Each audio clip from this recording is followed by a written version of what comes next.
गोविंद शिल्प घेऊन येत आहे 80 ट्विन बंगलोचा भव्य दिव्य पंढरपुरातील एकमेव प्रकल्प। आमच्या प्रकल्पाची वैशिष्ट्ये मनाला शांती देणारं महादेवाचं मंदिर, मुख्य रस्ता सुमारे 30 फुटांचा, अंतर्गत रस्ता सुमारे 20 फुटांचा, ग्रामपंचायत योजनेचा प्रत्येक बंगलोजला स्वतंत्र नळ, सांडपाण्याची सुरक्षित विल्हेवाट, सर्व टाइल्स ग्लॉसी आणि नामांकित कंपनीच्या, सर्व स्टेअर, खिडक्या, चौकटी सुपर गार्ड ग्रेनाइट, दोन्ही अटॅच बाथरूम पूर्णपणे टाइल्स, पंतप्रधान हर घर नल योजना पूर्णत्वाकडे, bathroom, basin, kitchen, CP fittings हे जगवार कंपनीचे, स्टील वर्क पूर्णपणे जिंदाल कंपनीचे, 1000 लिटर पाण्याची टाकी, 150 लिटर सोलर वॉटर हीटर सोबत वॉटर प्युरिफायर, प्रत्येक बंगलोजला स्वतंत्र पार्किंग, दर्शनीय भाग पूर्णपणे डॅटो टाइल्स, टाटा प्रवेश कंपनीचे आकर्षक भक्कम दरवाजा, फुटी उंचीचे सुरक्षित कंपाऊंड। मग विचार काय करताय? गोविंद शिल्प, पत्ता गट नंबर 95, हॉटेल अंगण शेजारी, साखळी रोड, पंढरपूर।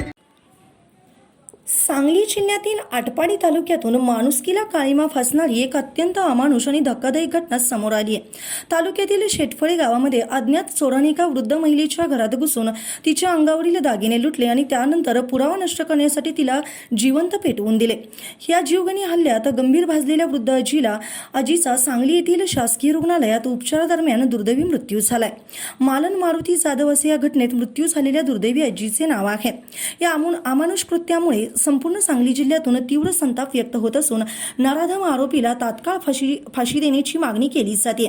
या प्रकरणी मृत मालन यांचे पुत्र विठ्ठल मारुती जाधव यांनी आटपाडी पोलीस ठाण्यात फिर्याद दाखल केली आहे। पोलिसांनी दिलेल्या प्राथमिक माहितीनुसार मालन जाधव या शेटफळे गावात घरात एकट्याच राहत होत्या। 30 जून रोजी पहाटेच्या सुमारास त्या लघुशंकेसाठी उठून घराबाहेर गेल्या होत्या।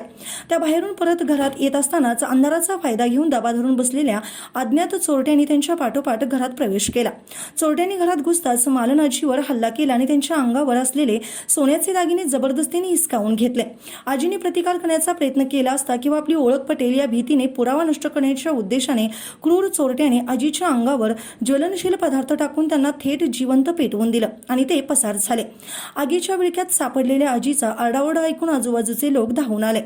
गंभीररित्या भाजलेल्या मालन जाधव यांना तातडीने सांगली येथील शासकीय रुग्णालयात दाखल करण्यात आले।